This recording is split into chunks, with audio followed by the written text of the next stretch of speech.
വ്യക്തിത്വ അവകാശങ്ങൾ സംരക്ഷിക്കാൻ നടൻ മോഹൻലാൽ ഫയൽ ചെയ്ത ഹർജിയിൽ നിർണായക ഇടപെടലുമായി ഡൽഹി ഹൈക്കോടതി. മോഹൻലാലിന്റെ വ്യക്തിത്വ അവകാശങ്ങൾ ഹനിച്ച സാമൂഹ്യ മാധ്യമ ലിങ്കുകൾ നീക്കം ചെയ്യാൻ ഉത്തരവിടുമെന്ന് ഡൽഹി ഹൈക്കോടതി ജഡ്ജി ജ്യോതി സിംഗ് വ്യക്തമാക്കി. നീക്കം ചെയ്യേണ്ട ലിങ്കുകളുടെ പട്ടിക നൽകാൻ മെറ്റ ഉൾപ്പെടെയുള്ള സാമൂഹ്യ മാധ്യമ പ്ലാറ്റ്ഫോമുകൾക്ക് ഡൽഹി ഹൈക്കോടതി നിർദ്ദേശം നൽകി. 30-ൽ-അധികം ലിങ്കുകളാണ് മോഹൻലാലിന്റെ അഭിഭാഷകൻ ഡൽഹി ഹൈക്കോടതിക്ക് കൈമാറിയത്. എന്നാൽ ഇതിൽ ചില ലിങ്കുകൾ പ്രവർത്തനക്ഷമമല്ലെന്ന് മെറ്റയുടെ അഭിഭാഷക കോടതിയെ അറിയിച്ചു. ഇതേ തുടർന്നാണ് മോഹൻലാൽ കൈമാറിയ പട്ടികയിൽ നീക്കം ചെയ്യേണ്ടവയുടെ വിശദാംശങ്ങൾ കൈമാറാൻ ഡൽഹി കോടതി സാമൂഹിക മാധ്യമ പ്ലാറ്റ്ഫോമുകൾക്ക് നിർദ്ദേശം നൽകിയത്.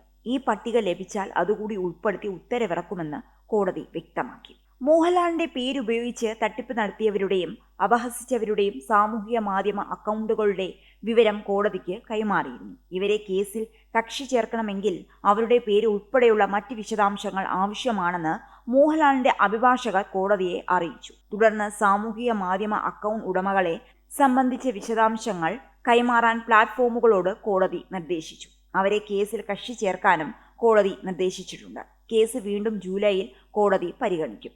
മോഹൻലാലിന് വേണ്ടി അഭിഭാഷകരായ MF ഫിലിപ്പ്, ശ്രീഹരി ഇന്ദുകലാധരൻ, സ്മിത ദാമോദരൻ നായർ, ടോഗിൻ ബേബിച്ചൻ എന്നിവർ ഹാജരായി.